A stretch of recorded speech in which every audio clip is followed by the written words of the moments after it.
وَلَقَدْ يَسَّرْنَا الْقُرْآنَ لِلذِّكْرِ فَهَلْ مِن مُّدَّكِرٍ۔ الحمد للہ رب العالمین والصلاة والسلام علی سید الانبیاء والمرسلین، اما بعد فاعوذ باللہ من الشیطان الرجیم، بسم اللہ الرحمن الرحیم۔ قابل احترام سورہ مائدہ کی 27 نمبر آیت مبارکہ سے آج ہم نے آن ورڈ دیکھنا ہے، اور تقریباً 34 نمبر آیت مبارکہ تک ایک موضوع ہے پورے رکوع پہ مشتمل جو چل رہا ہے، اور اس آیت کے مفہوم کو سمجھنے کے لیے کل کی آیت کو ساتھ ملانا ضروری ہے کہ یہ سورہ مبارکہ اپنے مزاج کے اعتبار سے مکی ہے یا مدنی سورہ مبارکہ ہے، اور مدنی صورتوں کے اندر میری اور آپ کی انفرادی زندگی، اجتماعی زندگی، معاشرتی، سیاسی اور معاشی زندگی کے اللہ نے اصول بیان فرمائے۔ لیکن کل ایک سوال ہم نے ریز کیا تھا کہ جب ہماری مدنی صورتوں کے اندر ہمارے احکامات ہیں تو سابقہ انبیاء اور ان کی اقوام کے تذکرے سے یہ صورتیں کیوں بھری ہیں؟ اس کی دو وجوہات ہمارے سامنے نکلی تھیں کہ مدنی صورتوں میں اور مدینے میں بہت بڑا چیلنج اللہ کے حبیب کو اہل کتاب کا ہے، تو اہل کتاب کا تذکرہ کر کے اللہ مسلمانوں اور اہل کتاب کے درمیان ایک سملیرٹی پیدا فرمانا چاہتا ہے۔ اہل کتاب کو اللہ مسلمانوں کے قریب فرمانا چاہتا ہے کہ یہ کوئی نیا پیغام نہیں ہے جو محمد عربی لے کر آئے ہیں، بلکہ یہ وہی پیغام ہے جو حضور کے پہلے بھائی لے کر آئے تھے۔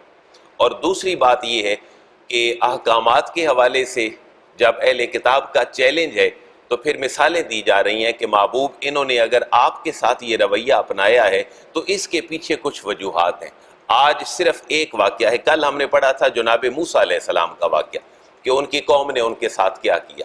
اللہ فرما رہے محبوب آپ اپنے ماننے والوں کو بتائیں کہ جیسے بنی اسرائیل کے نبیوں کی امتیں ان کے ساتھ سلوک کرتی تھیں، بزدلی والا، جہاد کے لیے نہیں جانا، اللہ کی نعمتوں کی ناشکری، محبوب ان کو سمجھائیں یہ تو کم از کم ایسا نہ کریں۔ آج ایک صرف پوائنٹ ہے جس کے اوپر ہماری چند آیات مشتمل ہیں، اور وہ یہ ہے کہ محبوب اگر اہل کتاب آپ کی طرف نہیں آتے تو اس کی اور وجوہات میں سے ایک وجہ یہ ہے کہ یہ حسد کرتے ہیں۔ یہ کیا کرتے ہیں؟ حسد کرتے ہیں، اور ان کے حسد کی وجہ بہت بڑی یہ ہے کہ حضرت ابراہیم کے دو بیٹے تھے، حضرت اسماعیل اور حضرت اسحاق۔ حضرت اسحاق کے پھر حضرت یعقوب تھے بیٹے جن کا لقب ہے اسرائیل، اور ان کی اولاد میں پھر آنے والے سارے نبی اور ان کی امتیں کہلائیں بنی اسرائیل۔ اب حضرت ابراہیم کے جو دوسرے بیٹے تھے حضرت اسماعیل، ان سے لے کر جناب حضرت عبداللہ تک یہ جو سفر ہے تقریباً کوئی 2500 سال پہ مشتمل سفر، اس سفر میں کوئی اور نبی نہیں آیا۔ حضرت اسماعیل کے فوراً بعد صرف حضرت محمد مصطفیٰ تشریف لائے۔ تو بنی اسرائیل کے ہاں حسد یہ تھا کہ نبی تو آنا تھا بنی اسرائیل کی طرف اور بنی اسرائیل میں سے آنا تھا، لیکن نبی آ گیا بنی اسماعیل میں سے۔ محبوب آپ کو یہ حسد کی وجہ سے اب مان نہیں رہے، لیکن کوئی بات نہیں محبوب، انہیں ذرا سنائیں آدم کے دو بیٹوں کا واقعہ، حابیل اور قابیل کا۔ انہوں نے بھی حسد کیا تھا اور آج تک وہ اس لعنت کو اپنے اوپر سوار کیے ہوئے ہیں۔ قابیل نے حابیل کو قتل کیا، مفسرین نے لکھا اس کی وجہ کیا تھی؟ اللہ نے نظام کائنات کو ایسے چلانا تھا کہ حضرت آدم علیہ السلام کی جو اولادیں ہیں وہ بڑی جلدی ہوتی تھیں، ایک بیٹا اور ایک بیٹی ایک حمل کے ساتھ ہوتی تھی، اور ایک بیٹا اور ایک بیٹی دوسرے حمل کے ساتھ ہوتی تھی، اور یہ سالوں پہ محیط سفر نہیں تھا بلکہ یہ دنوں پہ محیط سفر ہوتا تھا۔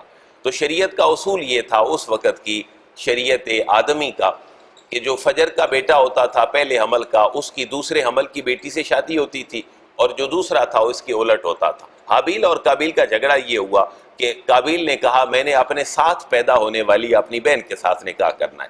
یہاں ایک لڑائی کا سلسلہ شروع ہوا۔ حضرت آدم علیہ السلام نے فرمایا بھائی جو اللہ کا حکم ہوگا تم وہ کر لینا۔ اب اللہ کا حکم کیا ہوا؟ ابن جریر نے یہ بات لکھی ہے کہ حضرت آدم نے کہا تم دونوں اپنی اپنی قربانیاں رکھو، اور جس کی قربانی کو اوپر سے آگ آ کے اٹھا لے جائے گی اس کی قربانی قبول ہو جائے گی۔ تو یہی قربانی کا سلسلہ اپنایا گیا۔ تو یہاں پر قابیل کو شکست ہوئی، حابیل اپنے موقف پر قائم رہا جو اس وقت کی شریعت تھی۔ اب قابیل کے اندر جو حسد کی آگ تھی اس نے اس کو مجبور کیا کہ وہ حابیل کو قتل کر دے، لہذا قابیل نے حابیل کو قتل کر دیا، اور اس کی وجہ کیا بنی؟ حسد۔ اب آگے پورا واقعہ ہے کہ جب قابیل نے حابیل کو قتل کر دیا تو اس کو 1 سال تک وہ اپنے کندھے پہ اٹھائے پھرتا رہا کہ میں کروں کدھر. کائنات کا پہلا قاتل قابیل ہے اور کائنات کا پہلا مقتول حابیل ہے.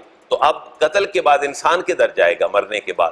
تو اب تلاش میں پھرتے رہے کہ میں کروں کدھر. تو قابیل اٹھائے پھرتا رہا. آخر ایک کوے کو اللہ نے بھیجا کہ تم جاؤ، اور اس نے پھر اپنے سامنے ایک کوے کو مارا، اور مارنے کے بعد اس نے زمین کے اندر گڑھا کھودا اور وہاں اس کو دبا دیا. یہ پورا واقعہ آج کی سورہ مبارکہ میں موجود ہے. اور بیسیکلی بتانا یہ مقصود ہے کہ محبوب صورت ہے مدنی، اور اہل کتاب جو مدینے کے اندر ہیں یہودی عیسائی، یہ آپ پہ ایمان نہیں لا رہے. اس کی بہت وجوہات میں سے ایک وجہ کیا ہے؟ حسد ہے. یہ آپ کے اوپر حسد کرتے ہیں، لہٰذا ان کے حسد کی بیماری کا کوئی علاج نہیں ہے، جیسے قابیل کے حسد والی بیماری کا کوئی علاج نہیں تھا. ذرا ترجمے کی جانب غور فرمائیے گا. بڑے آسان سے لفظ ہیں. میں نے ایک اور بات بھی عرض کی تھی، جب بھی کوئی سٹوری جو ہے اس کا بیان کرنا ہو، قصے کو بیان کرنا ہو، تو اس میں پریزنٹ اور فیوچر یوز نہیں ہوتا، بلکہ اس میں پاسٹ ٹینس عموماً یوز ہوتا ہے. تو یہاں بھی فعل ماضی ہے جو ہم نے پہلے پڑھا ہوا ہے، اسی کے حوالے سے ساری باتیں ہیں. بسم اللہ الرحمن الرحیم. وَاتْلُ عَلَيْهِمْ نَبَأَ ابْنَيْ آدَمَ بِالْحَقِّ اِذْ قَرَّبَا قُرْبَانًا فَتُقُبِّلَ مِنْ أَحَدِهِمَا وَلَمْ يُتَقَبَّلْ مِنَ الْآخِرِ. آخر آگے یہ آیتیں مبارکہ تھوڑی سی چلے گی، لیکن ہم ترجمے کی طرف آتے ہیں. وَاتْلُ واو کا معنی، اور اُتْلُ آپ تلاوت کرو. محبوب انہیں پڑھ کر سناؤ. تلاوت کا معنی بھی پڑھنا ہے. محبوب انہیں پڑھ سنائیے، علیہم ان کے اوپر، یعنی اہل مدینہ جو اہل کتاب ہیں ان کو پڑھ کر آپ سنائیں. نبا خبر، یعنی نبا آپ عربی میں سمجھ لیں کہ ایک بریکنگ نیوز ہے. یہ جو ہمارے سامنے ٹی وی کے اوپر بریکنگ نیوز چلتی ہیں، عربی میں ان کو نبا کہا جاتا ہے. جیسے 30ویں پارے کی پہلی آیت ہے یسألون عن النبأ العظیم. محبوب یہ سوال کرتے ہیں ایک بہت بڑی خبر کے بارے میں، اور وہ بریکنگ نیوز ہوگی قیامت کی. وہ کب آئے گی؟ تو نبا عربی میں خبر کو کہتے ہیں. محبوب انہیں پڑھ سنائیے ذرا نبا خبر ابن آدم. اب ابن آدم کی نہیں بلکہ ابن آدم، آدم کے 2 بیٹوں کی. یہ تثنیہ کی بات ہے. اگر ایک ہوتا تو ابن، 2 ہوتے تو ابنان. لہٰذا ابنانے کو حالت نسبی میں جب لایا گیا مفعول بنانے کے لیے آبجیکٹیو سینس میں، تو پھر کہا گیا ابن آدم، آدم کے دونوں بیٹوں کی خبر محبوب ذرا انہیں پڑھ سنائیے. اور بالحق، بڑی سیدھی سیدھی ٹھیک طریقے سے ان کی خبر پڑھ کے ذرا انہیں سنائیں کہ یہ حسد والی بیماری تمہاری پہلی بیماری نہیں ہے، اس سے پہلے بھی لوگوں کو لگ چکی ہے. اذ قربا قربانا فتقبل من احدہما. اذ جب قربا قربانا، جب دونوں نے قربانی دی. وہ ضروری نہیں ہے کہ ہمارے ہاں جو قربانی کا طریقہ رائج ہے کہ کسی کا گلا کاٹ کر ذبح کیا جائے، جیسے جانور ہے بکری گائے بھینس وغیرہ. یہ ہے کہ قربانی جب انہوں نے دی، وہ قربانی کا طریقہ کیا تھا؟ چیز رکھی جاتی تھی، اگر آسمان سے آگ اٹھا کر اس کو لے جاتی تو قبول، اگر نہیں تو پھر قبول نہیں ہے. یہ اس وقت کی شریعت کی بات تھی، اللہ کا نظام تھا. اذ قربا قربانا، یہ قربا تثنیہ کا صیغہ ہے. اگر ہم ایک کا معنی لیں گے تو کیا ہوگا؟ قربا 2، قربا سب، قربو. اذ قربا قربانا، جب دونوں نے قربانی دی. فتقبل من احدہما، فا کا معنی پس تقبلا، یہ ایکٹیو نہیں بلکہ پیسیو ہے، مجہول ہے. فتقبلا، تو قبول کر لی گئی. من احدہما، ان دونوں میں سے ایک کی. من کا معنی سے، احد کا معنی ایک، ہما ان دونوں میں سے ایک کی قبول کر لی گئی. کس کی قبول ہوئی؟ حابیل کی. اور یہ ٹپ ذہن میں رکھیے گا، یہ بچپن سے بھول جاتا تھا کہ حابیل قاتل تھا یا قابیل. تو قاتل کاف سے بنتا ہے، قابیل بھی کاف سے بنتا ہے، لہٰذا یہ دونوں ایک دوسرے کے قریب ہیں. تو قابیل قاتل ہے اور حابیل مقتول ہے. تو ان میں سے ایک کی قربانی قبول کر لی گئی. وَلَمْ يُتَقَبَّلْ مِنَ الْآخَرِ، واو کا معنی اور، لم یتقبل نہیں قبول کی گئی، من الآخر دوسرے کی طرف سے، یعنی قابیل کی طرف سے قبول نہیں کی گئی. قَالَ لَأَقْتُلَنَّكَ، جواباً اب اس نے کیا کہا؟ قابیل نے. قَالَ کہا قابیل نے. لَأَقْتُلَنَّكَ، یہاں 2 باتیں سمجھنے والی ہیں. لام تاکید کے لیے، پہلا لام، اور جو نون کے اوپر ڈبلیو شد ہے یہ بھی تاکید کے لیے. یہ دونوں اگر اٹھا دیں تو پھر تاکید کا معنی نہیں رہے گا. لَأَقْتُلَنَّكَ، قابیل کہتا ہے میں ضرور تجھے قتل کر دوں گا، اگر یہ بات ہے تو میں تجھے ضرور قتل کر لوں گا۔ قالا، تو پہلے نے کہا، یعنی حابیل نے کہا انما یتقبل، بھائی تمہارے ناراض ہونے کی وجہ کوئی نہیں ہے، تمہیں ناراض نہیں ہونا چاہیے، کیوں؟ انما یتقبل، بے شک قبول کرتا ہے اللہ تبارک و تعالی من المتقین، پرہیزگاروں کی طرف سے۔ اللہ قربانیاں تو پرہیزگاروں کی طرف سے قبول کرتا ہے، اگر تمہاری قربانی قبول نہیں ہوئی تو تمہیں ناراض ہونے کی ضرورت نہیں ہے۔ لئن بسطت الی یدک لتقتلنی ما انا بباسط یدی الیک لاقتلک انی اخاف اللہ رب العالمین۔ اب یہ سارا واقعہ حابیل کا ہے۔ حابیل کا جواب کیا ہے؟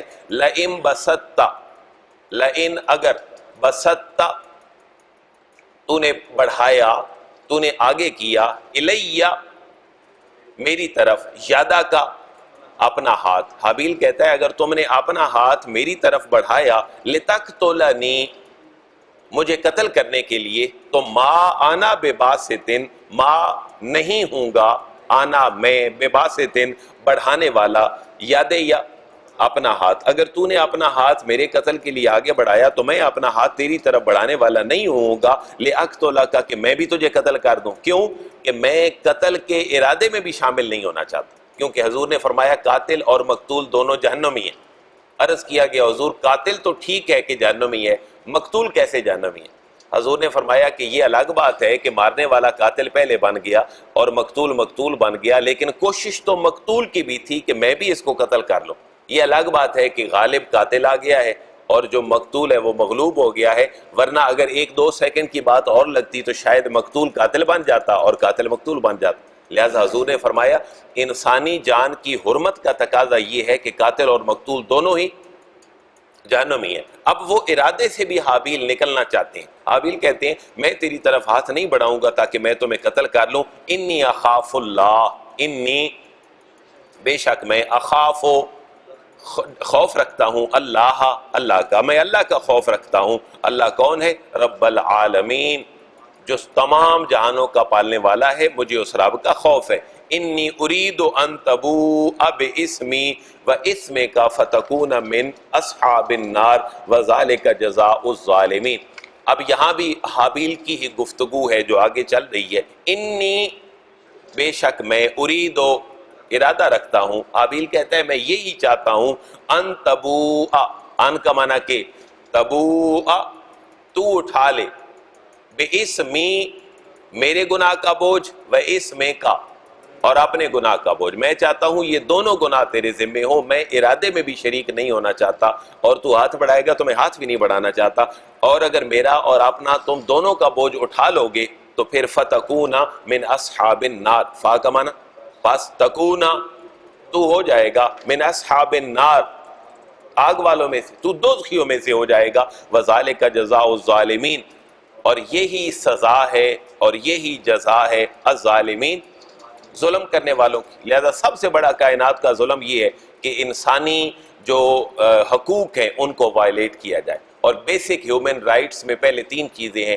انسانی جان، انسانی مال اور انسانی عزت۔ یہ تینوں وہ رائٹ ہیں جو ایک جھونپڑی میں رہنے والا غریب سے غریب بچہ بھی ساتھ لے کر آتا ہے۔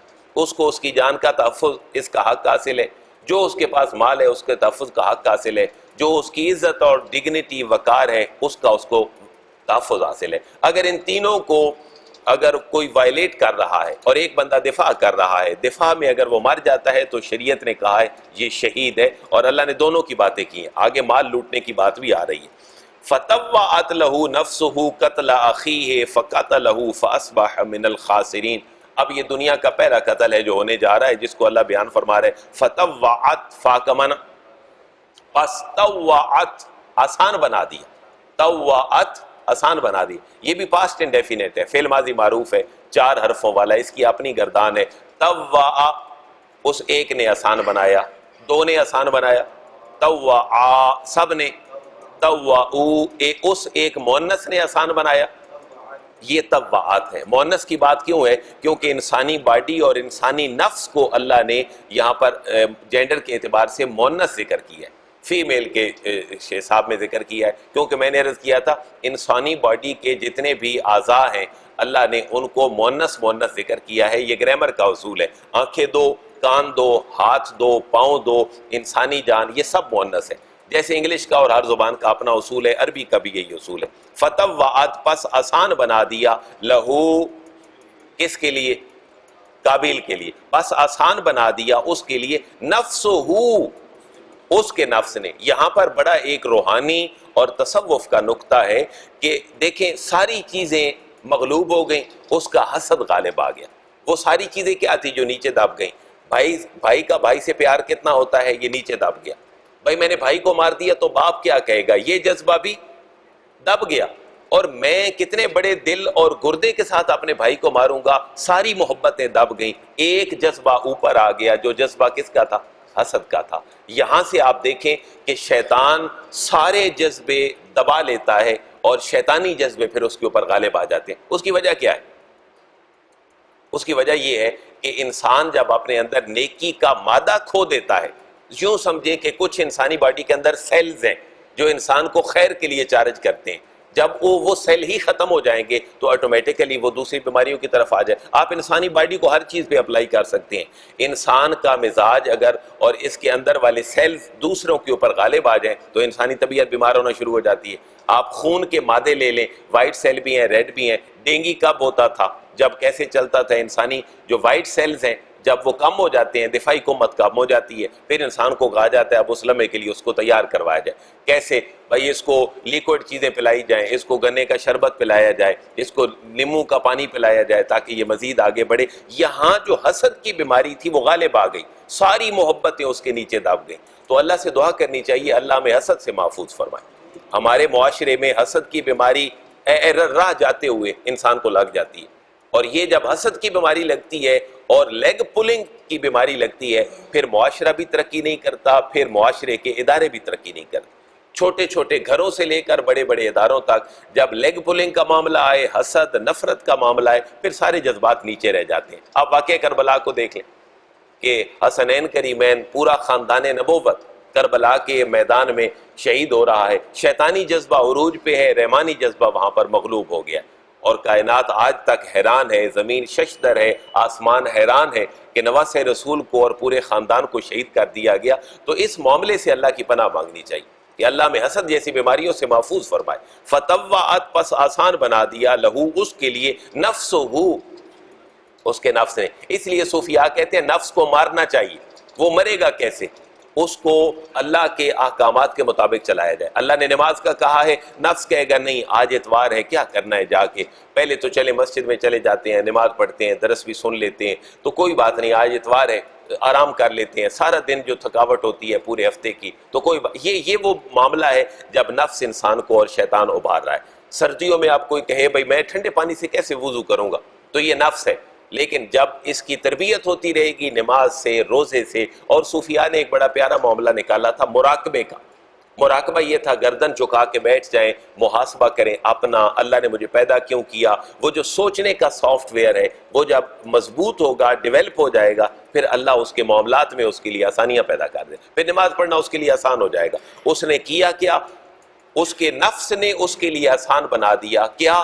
قتل اخیہ۔ یہ قتلہ فعل نہیں ہے، قتلہ بطور مصدر استعمال ہوا ہے۔ قتل اس نے آسان بنا دیا، اخیہ اپنے بھائی کا قتل اس نے آسان بنا دیا۔ یعنی جب انسان وائلیٹ کرتا ہے اللہ اور اس کے احکامات کو تو پھر اس کے نفس کی یہ ادعا ہوتا ہے، لیکن جب اللہ کی مانتا ہے تو پھر ساری چیزیں نیچے آ جاتی ہیں۔ لیکن اللہ کی ماننے کے لیے اس کی ریہرسل ضروری ہے اور اس کے لیے ایک لمبا پیریڈ ہے جو اللہ کی اطاعت اور فرمانبرداری کا ہے۔ فَقَتَلَهُ یہ تین الفاظ ہیں، فا کا معنی پس، قاتلا اس نے قتل کر دیا، ہو اس کو۔ اب قرآن نے نام نہیں لیے، نام اللہ کے حبیب نے ہمیں بتائیں اور ہمیں احادیث مبارکہ سے ملے ہیں۔ اس لیے اہل سنت کا 14 صدیوں سے موقف یہ ہے کہ سب سے پہلا سورس اسلامک لا کا اور اسلامک انٹرپریٹیشن کا وہ قرآن ہے، اور سیکنڈ سورس ہے اللہ کے نبی کی حدیث و سنت، تھرڈ سورس ہے کنسنسس آف امہ جس کو ہم اجماع امت کہتے ہیں۔ تو یہاں پر اللہ کے نبی کی تفسیر اور تشریح ہے، فقاتلہ پس اس نے قتل کر دیا اپنے بھائی کو، فاصبح پس وہ ہو گیا من الخاسرین خسارہ پانے والوں میں سے. اب قاتلہ کی اپنی گردان ہے، جیسے ہم نے ضربہ کی پڑھی تھی. قاتلہ اسے ایک آدمی نے قتل کیا، دو نے کیا. قاتلہ سب نے کیا. قاتلو اس ایک عورت نے قتل کیا. قاتلت دو عورتیں. قاتلتا سب عورتیں. قتلنا تو نے قتل کیا. قتلتا تم دو نے قتل کیا. قتلتما تم سب نے قتل کیا. قتلتم تو ایک عورت نے. قتلتے دو. قتلتما سب عورتیں. قتلتنا میں نے قتل کیا. قتلتو ہم نے. قتلنا لہذا جس کو پاسٹ انڈیفینٹ یاد ہے اس کو ترجمے میں کم از کم 25% وہ ریلیکس ہو گیا ہے پورے قرآن کے ترجمے میں. دیکھ اصبح بھی فعل ہے. اصبح وہ ورب ہے جو انڈیپینڈنٹ ورب نہیں ہے بلکہ ایک حالت کو دوسری حالت میں کنورٹ کرنے کے لیے آتا ہے. جیسے ہم نے کانا پڑھا تھا، کانا سارا اصبح امسا اضحا ظلا باتا سارا، یہ گروپ ہے پورا جو پرمننٹ ورب نہیں ہے لیکن آپ یوں سمجھ لیں کہ ورب کی طرح. تو اصبح مانا ہے ہو جانا، بس وہ ہو گیا من الخاسرین خسارہ پانے والوں میں سے. اب کوا کیسے آتا ہے اور انسان کو سمجھاتا کیسے ہے؟ فبعث اللہ غرابا، فا کا مانا پس بعث بھیجا اللہ نے. اللہ کے اوپر پیش کیوں ہے؟ کیونکہ یہ فائل بن رہا ہے، سبجیکٹ بن رہا ہے. عربی میں ورب کے بعد آنے والا ناؤن اگر وہ پیش کے ساتھ ہو تو وہ ہمیشہ فائل بنے گا. فبعث اللہ پھر بھیجا اللہ نے، غرابا ایک کوا، ایک کوے کو اللہ نے بھیجا. یبحثو جو کھودتا تھا، فی الارض زمین کو، جو زمین کو کھودتا تھا. آپ یبحثو میں اگر غور کریں تو ہم ایک لفظ روزانہ بولتے ہیں اردو کا جو یبحثو سے نکل، بحث. یار آپ بحث نہ کیا کرو، جس کو ہم بحث پڑھتے ہیں اصل لفظ ہے وہ باس. یار آپ میرے ساتھ بحث نہ کیا کریں. تو بحث بھی کیا ہوتی ہے؟ چیزوں کو کریدنا. ایک چیز موقف سامنے آ گیا، اس کے اوپر ڈیبیٹ شروع ہو گئی، ایک نے یہ کہا ایک نے وہ کہا، یہ جو تحقیق ہے اس کو بحث کہتے ہیں. تو یبحثو وہ کھودتا تھا فی الارض زمین کو. کیوں؟ لیریہو تاکہ وہ اس کو دکھائے. کیف یواری کیفا کس طرح، یواری چھپائے، سوءۃ اخی اپنے بھائی کی لاش کو. سوءۃ اخی اپنے بھائی کی لاش کو وہ کیسے چھپائے؟ قالا جب دیکھا قابیل نے کہ میں کوے کو دیکھ رہا ہوں کہ کوا چھپا رہا ہے لاش اور وہ مجھے سکھا رہا ہے، تو وہ اپنے اوپر حسرت کرتا ہے اور پشیمان ہوتا ہے. قالا کہنے لگا یا ویلتا ہائے افسوس. یہ قرآن کا ایک ٹیپیکل ورڈ ہے، یا ویلتا ہائے افسوس.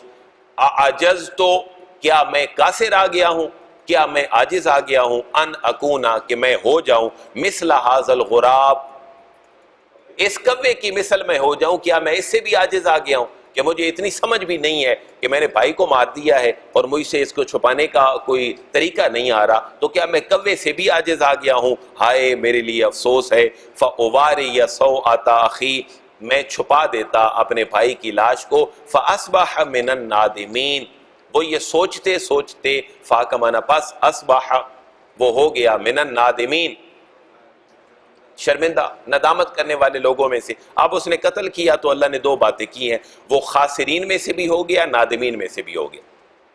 یعنی اس نے جب اللہ کی نافرمانی کی تو خسارہ بھی پا لیا، اور اس کے بعد گناہ کے بعد انسان پچھتاتا ہے. یہ سینس یہاں پہ ڈیویلپ ہو رہا ہے. اس نے قتل کیا تو خسارہ پانے والوں میں سے ہو گیا، جب دفنانے کی بات کوے سے سیکھ لی تو نادم ہو گیا. انسان ایسا ہی کرتا ہے، جب بھی گناہ ہوتے ہیں تو خسارہ پاتا ہے، اور گناہ ہو جاتا ہے تو 2 گھنٹے کے بعد سمجھ آتی ہے کاش میں ایسا نہ کرتا. یہ ہر انسان کی فطرت ہے. اور پھر من اجل ذالک، اب آئیں اپنی مدنی صورت کی طرف جو ہے سورہ مائدہ. اس مثال کو بیان کرنے کا مقصد کیا ہے؟ اللہ اس کی طرف آ رہا ہے. اب ذرا آ جائیں مدنی ماحول میں. جب حضور موجود تھے، اہل کتاب موجود تھے، اور وہ حسد کی وجہ سے حضور کا کلمہ نہیں پڑھ رہے تھے. اب اللہ فرما رہے من اجل ذالک، اس وجہ سے، من اجل ذالک اس وجہ سے اللہ فرما رہے کتبنا ہم نے لکھ دیا، ہم نے حکم کر دیا، علی بنی اسرائیل بنی اسرائیل کے اوپر ہم نے یہ لازم کر دیا، انہو من قتل نفسا بغیر نفس او فساد فی الارض فکأنما قتل الناس جمیعا. ایک انسان کا قتل پوری انسانیت کا قتل ہے. اللہ فرما رہا ہے میں نے اسی لیے تو بنی اسرائیل والوں کے اوپر لازم کر دیا. بنی اسرائیل کے قتل کا معاملہ بھی دین اسلام کی طرح تھا. وہاں بھی کوئی قتل ہوتا تو جان کے بدلے جان. امت محمدیہ میں بھی اگر کوئی قتل ہوتا ہے تو قرآن اور حدیث میں جان کے بدلے جان، مال کے بدلے مال، آنکھ کے بدلے آنکھ، کان کے بدلے کان، یہ قصاص ہے۔ کتبنا ہم نے لکھ دیا علی بنی اسرائیل، بنی اسرائیل کے اوپر، انہو کہ بے شک من قاتلا، من جس نے قاتلا قتل کیا، نفسن کسی نفس کو، بغیر نفس جان کے بدلے جان کے علاوہ، یعنی یہاں پر قتل کا جواز بھی ہے، ایک بندہ قاتل بن گیا، اس نے دوسرے کو قتل کر دیا، تو شریعت نے کہا اب قاتل مقتول کے بدلے میں ہینگ ہوگا۔ یہی وہ اصول ہے، جس نے کسی نفس کو بغیر جان کے بدلے میں قتل کر دیا، او فساد فی الارض، او کا معنی یا فساد فی الارض، زمین میں فساد برپا کرنے والے کے علاوہ کسی کو قتل کر دیا، یعنی جو زمین میں فساد برپا کرے گا اس کی بھی سزا کیا ہے؟ قتل، اور جو کسی انسان کو مار دے گا ناحق اس کی سزا بھی کیا ہے؟ قتل۔ فساد فی الارض کیا ہے؟ کہ لوگ نظریاتی طور پر ایک ٹریک کے اوپر چل رہے ہیں، وہ نظریہ کیا ہے؟ اللہ ایک ہے اور اس کے رسولوں کا یہ سٹیٹس ہے، اگر کوئی کلمہ پڑھ کے پھر جاتا ہے تو وہ کیا ہو گیا؟ مرتد، تو مرتد کی سزا شریعت میں کیا ہے؟ موت۔ یہ اب کون دے گا؟ یہ ایک الگ ڈیبیٹ ہے کہ مرتد کی سزا کون متعین کرے گا؟ کیا ہر بندہ دوسرے کو مار دے گا؟ تو پھر ہر بندہ اپنے حسد کی بنا پر دوسرے کو شوٹ کرتا رہے گا، اور اس سے جب وجہ پوچھی جائے گی تو وہ کہے گا بھئی یہ تو مرتد ہو گیا تھا۔ لیکن یہ اسٹیٹ کا معاملہ اسٹیٹ کے سپرد ہوگا، پوری پروسیڈنگ کے بعد ایک معاملہ ہوگا جو آج ہمارے معاشرے میں عدالتوں میں شاید کو چند پرسنٹیج کے حوالے سے موجود ہے۔ فساد فی الارض کی دوسری مثال یہ ہے، ایک بندہ شادی شدہ ہے اور اس نے کسی اور عورت کے اوپر ہاتھ ڈالا ہے، اس کی عزت کو وائلیٹ کیا ہے اور اس کے ساتھ زنا تک پہنچ گیا ہے، تو شریعت نے اس بندے کی سزا جو شادی شدہ زانی ہے وہ کیا متعین کی ہے؟ موت۔ اس کو رجم اور سنسار کر دیا جائے، اس کو اس کی ناف تک بما ہاتھوں کے زمین میں دبا دیا جائے، اور جس نے دیکھا ہے اس کو زنا کرتے ہوئے وہ سب سے پہلا پتھر مارے۔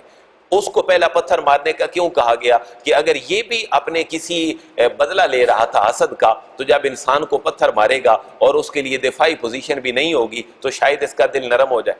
لہذا یہاں آخری حد تک اسلام نے بڑے ٹیکنیکل طریقے سے اس کو ہینڈ کیا ہے۔ لہذا کسی کی عزت کو وائلیٹ کرنا یہ فساد فی الارض ہے، اور کسی کے مال کے اندر جو ہے وہ وائلیشن کرنا یہ بھی فساد فی الارض ہے۔ مثلا ایک بندہ کسی بندے سے گن پوائنٹ پہ کوئی چیز چھینتا ہے اور وہ ریزسٹ کرتا ہے اور یہ بندہ اس کو مار دیتا ہے، تو یہ بھی کیا ہے؟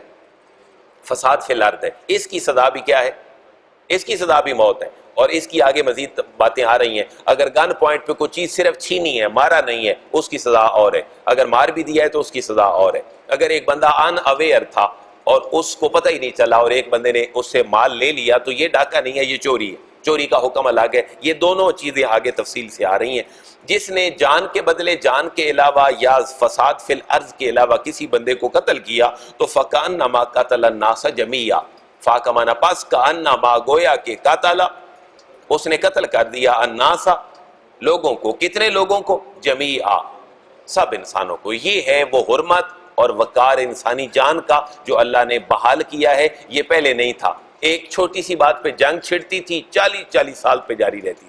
شاید لطاف حسین علی نے لکھا تھا، کبھی پانی پینے پلانے پہ جھگڑا، کبھی گھوڑا آگے بڑھانے پہ جھگڑا، جنگ چھڑی ہے تو 40 سال تک چل رہی ہے۔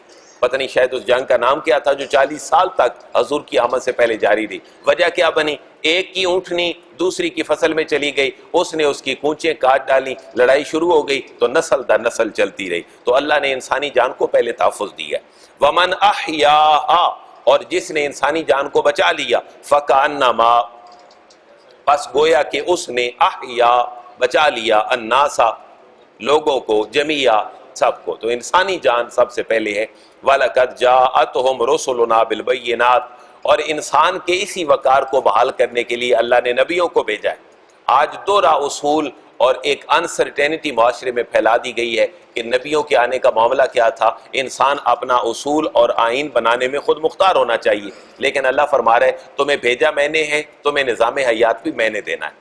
تو یہ بات ہے وَلَقَدْ جَاءَتْهُمْ رُسُلُنَا بِالْبَيِّنَاتِ، اسی معاملے کے لیے تو اللہ فرما رہے ہم نے اپنے رسول بھیجے، واو کا معنی، اور لقد تحقیق بے شک، جاءتہم آئے ان کے پاس، رسولنا ہمارے رسول، بالبینات روشن دلیلیں لے کر، معجزات تک لے کر آئے، ثم ان کثیرا منہم بعد ذالک فی الارض لمسرفین، پھر بھی بہت سے لوگ ان میں سے ایسے تھے جو زمین میں زیادتیاں کرنے والے تھے، وہ تو نبی کی بات کو بھی نہیں مانتے تھے۔ ثم پھر انا بے شک کثیرن بہت زیادہ، منہم ان لوگوں میں سے تھے، بعد ذالک نبیوں کے آ جانے کے بعد بھی، فی الارض زمین میں، لمسرفون وہ زیادتیاں کرتے، بہت سارے وہ بھی تھے جو نبی کے آنے کے بعد بھی زیادتیاں کرتے تھے۔ یہ جملہ حضور کے حوصلے کو بلند کرنے کے لیے، کیونکہ سورت کون سی ہے؟